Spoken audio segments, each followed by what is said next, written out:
జై శ్రీమన్నారాయణ. మీ శ్రీవారి దాసుడు.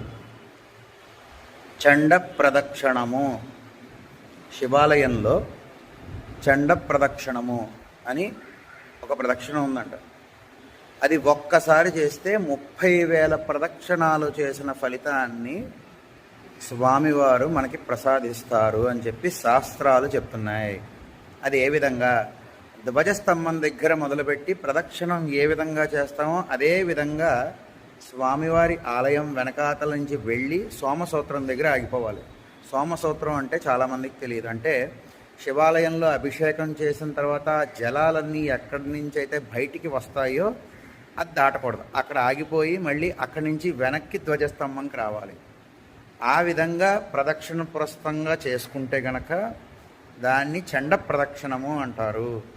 ఆచరించండి. జై శ్రీమన్నారాయణ.